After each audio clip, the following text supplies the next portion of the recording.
Since most of Pakistan's cars rely on imports, the cost of car parts remains high.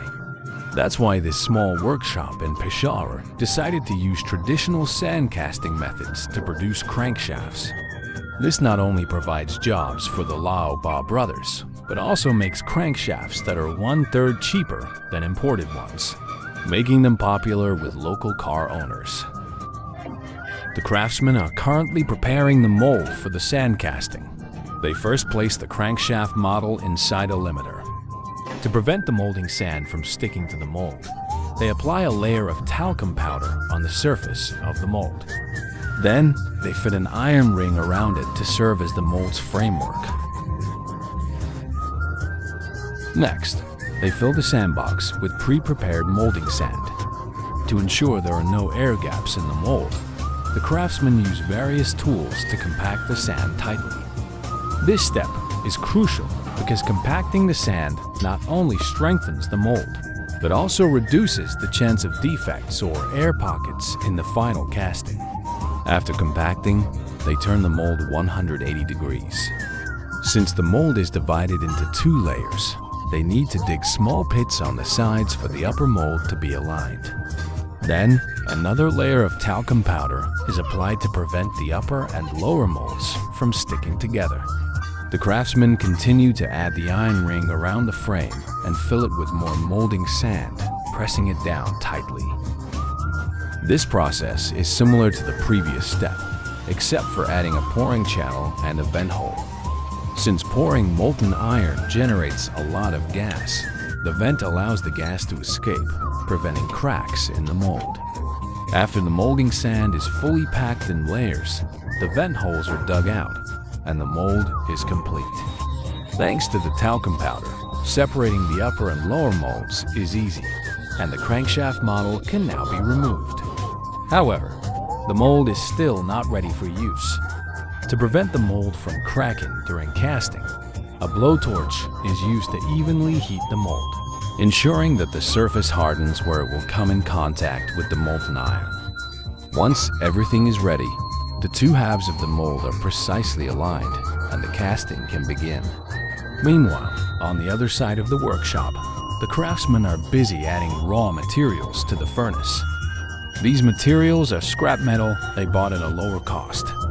To ensure the purity of the molten metal, the craftsmen carefully use tools to remove any impurities from the surface. Once the molten iron is ready, they use a special ladle to pour the iron into the mold. Working in perfect harmony, 2 craftsmen lift the ladle filled with molten iron and carry it to the casting area. Although this process seems simple, it requires extreme precision and coordination to ensure that the molten iron evenly fills the mold, forming a complete casting. After pouring is complete and the casting hardens, the craftsmen begin the hot demolding process. If they wait until the casting cools completely, it could deform or stick to the mold. After leaving it overnight to cool, the crankshaft is ready for sand removal. Although the basic shape of the crankshaft is formed, it still isn't ready for use. The excess material from the pouring channel must be knocked off before moving on to the machining phase. Since they don't have advanced CNC lathes, each person is responsible for machining a specific part of the crankshaft. This division of labor helps overcome the lack of CNC equipment. The lathe tool quickly removes the oxidized surface layer from the casting.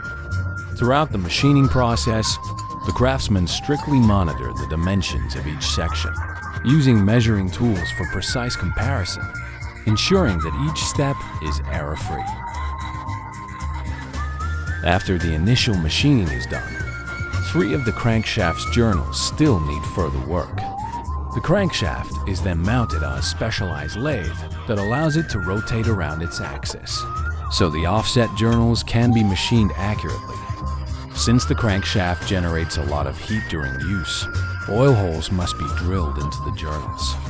The craftsmen mount the crankshaft at a 45-degree angle on a drill platform and use a template to drill the necessary ore passages, ensuring that the crankshaft has sufficient lubrication for optimal engine performance. After the oil passages are drilled, holes are also drilled into the flywheel end of the crankshaft for bolt installation. The craftsmen use a positioning template to ensure the drilled holes meet the required standards. After the holes are drilled, the journals are still too rough for high-speed operation. So the crankshaft is mounted on a precision lathe for fine grinding of the journals. During this process, the craftsmen frequently measure the journals to ensure they meet the required specifications. Once the journals are finally machined, the crankshaft is mounted on a gear hobbing machine. Using a dial indicator, the craftsmen adjust the position of the crankshaft. Once positioned correctly, the gear cutter is used to create a keyway on the shaft, which is essential for mounting the pulley later. With this, a brand new crankshaft is finally completed. The next step is a full cleaning of the crankshaft, removing any residues left from the machining process. After a thorough cleaning, the crankshaft is ready for packaging and sale. It's truly impressive craftsmanship. Kudos to the Pakistani craftsmen for their extraordinary skills.